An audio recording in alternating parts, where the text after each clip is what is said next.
Hello, everybody. I hope you're doing okay. I'm just checking in today. I've just finished my morning's clinic by video for new patients and old. And a lot of people are asking questions around all the things that they can do for themselves at the moment to keep as healthy as possible. So I thought I would just hop on and give some thoughts around that. Essentially, there's three key areas that we can look at just now that are going to make sure that our bodies are functioning at their best possible level. And that is regardless of whether we are currently well or challenged by health conditions at the moment, in any case. So those three things are really basic and they're things we can all be doing. The first one of those is to make sure we're eating as well as we possibly can.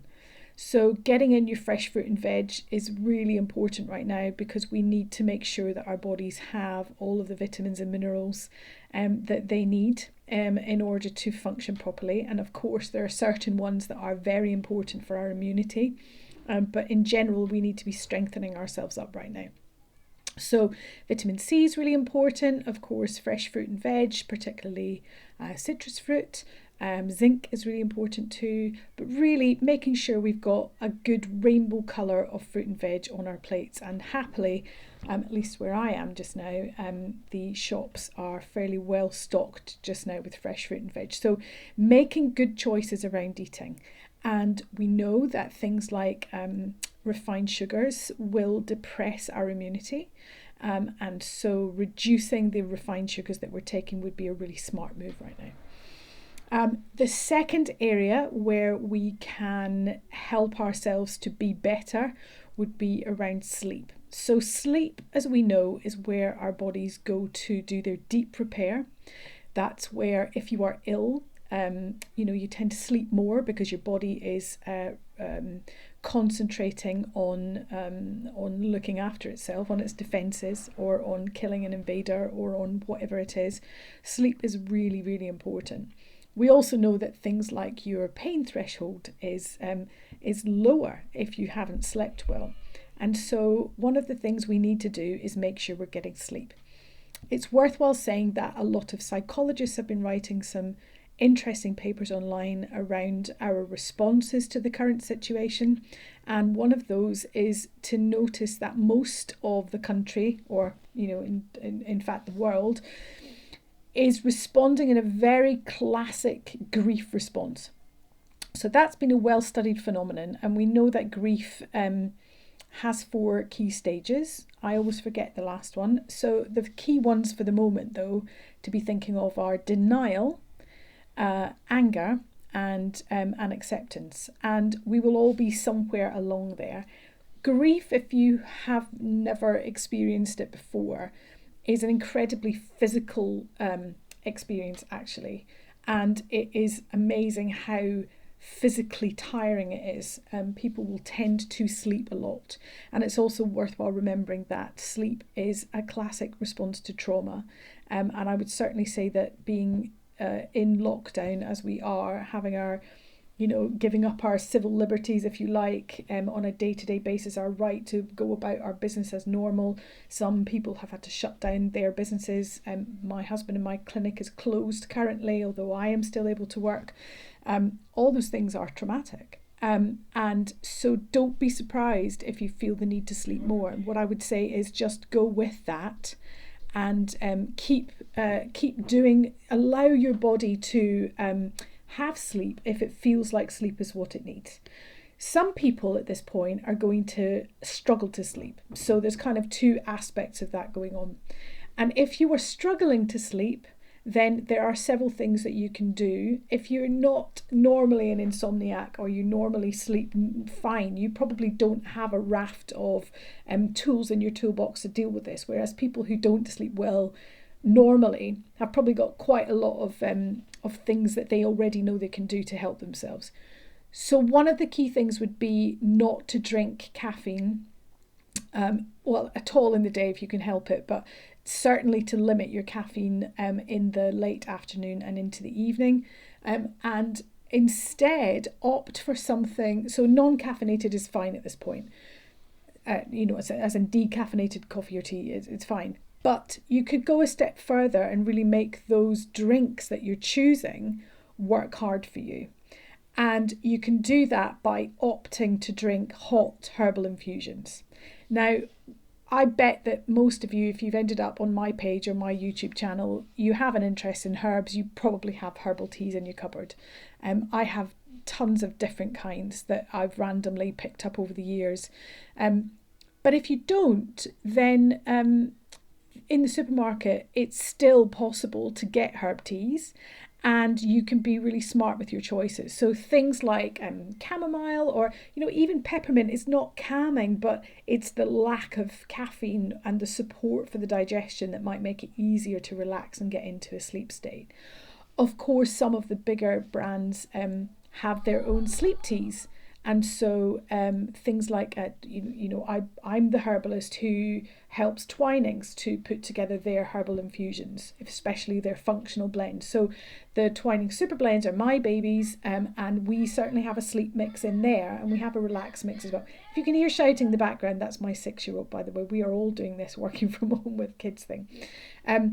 So you could opt, and I should say, when I recommend Twinings, I recommend them because it's my influence very much behind the herbs that are in there, but I don't get payment, I'm not paid per product. So this is not like, but what I am saying is I know their super blends range, for example, is very good quality. Puck are the same. They do a similar thing. One of my favourites is the Celestial Seasoning Sleepy Time tea, which is a picture of a bear on the front. That's a really lovely tea.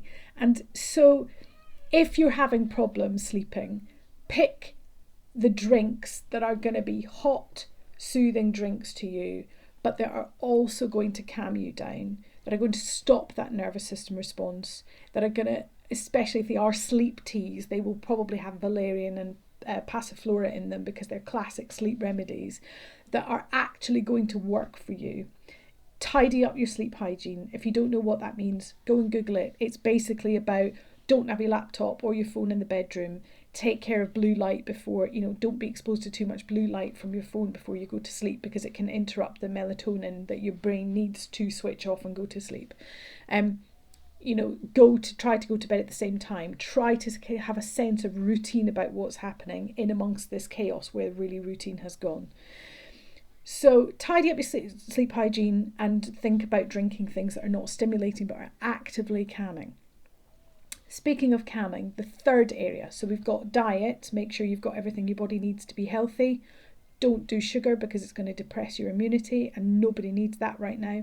Sleep, make sure you tidy up your sleep hygiene if you're having problems, and stop with the caffeine late on, and drink things that will help you. Stress is the third area. So we all know that stress is depleting to the immunity. It shuts down some of the functions, so it weakens our immune system. And it also, it makes our mood more irritable probably, or weepy for some people, depending on who you are and how those things manifest.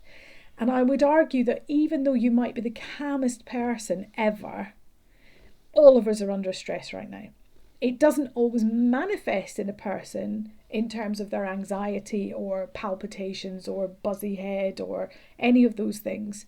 You might look as cool as a cucumber, but there's nobody right now who isn't under stress of some point, because change is stressful for the body. Also, we're going through season change, so we usually have lots of colds and coughs and hay fever seasons on its way. The body's pressured in terms of managing that change of season from winter into proper spring.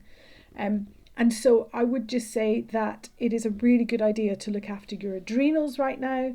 Your adrenals are the little glands that sit on top of your kidneys and emit cortisol and adrenaline and other hormones, but those are the key stress hormones. Makes your heart beat faster, gets you ready to fight the tiger or flee the tiger. And the thing that's important to understand is that your brain does not know the difference between you imagining a scenario and the scenario really happening. The chemical cascade that happens inside you is identical. So worrying about things will be permanently switching on this chemical cascade, for example. So if you're feeling stressed, again, Caffeine, I always say to my patients, it's a bit like poking your adrenals with a knitting needle. They don't like it. It makes them have extra adrenaline going out there, extra stress hormones in the body. So try to reduce it. If you're a caffeine junkie, do not go cold turkey. You will have the worst headache of your life and it will be right there like a hatchet. The only thing that will take that away is caffeine, because it's a withdrawal headache, not painkillers. So if it happens to you, just go and have a cup of tea or coffee. But try to reduce your caffeine levels down so you're not stoking that fire of stress. And try to pick calming herbs. Again, back to those teas. They're accessible to all of us. We talked the other day about, if you haven't seen it, the videos are sort of below on the Facebook page and also, in the YouTube channel.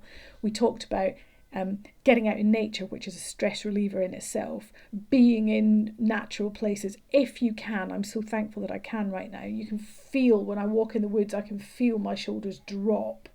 But being outside if you can, getting that exercise in every day, which will help reduce stress. Learning the plants you can pick around about you that you can have access to right now. We've talked about wild garlic and nettle in the last few days, and there are more coming, more films coming as more plants poke their heads above the soil and as my herb garden starts to come to life. Choose what you're going to drink carefully. Soon we'll be able to pick things that we can drink. You could already pick nettle tops, dry them and drink them. They're full of vitamin C and iron, and because they have an antihistamine element, if any of you are starting to get the hay fever symptoms creeping in, that would be a really good idea for you. So get smart with what you decide to drink. Use your normal strategies, your coping strategies to reduce stress, and that in turn will alleviate the pressure on your immune system and let it do its job. So good, fresh, healthy diet, much as you can. Sleep when you need to, particularly if your body's telling you right now you need a lot of extra sleep. You do, if that is how you are experiencing this stressful time, and try and get your stress levels down as much as you can. There are great apps out there in terms of mindfulness or breathing or whatever it is that does it for you. Look into it. And one of the key things you can do is next time in the supermarket, try some herbal teas. Don't walk past the herb tea aisle. Go and see the names of lots of the blends will give you a clue as to what they're able to do. But if in doubt, pick up some straightforward old chamomile.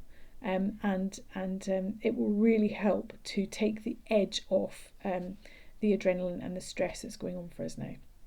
I hope that's been helpful. Please, I'm very happy to answer questions. Obviously, they have to be quite general answers, unless you are a patient, in which case you know how to get in touch with me privately. Please do post any herbal teas that you've found to be useful in the comments below, and look out for more films coming up. If there's a topic you'd like me to talk about, please let me know about it and I'll do my very best. I hope you're all keeping well and taking care. Deep breath. We're going to get through this. Bye-bye.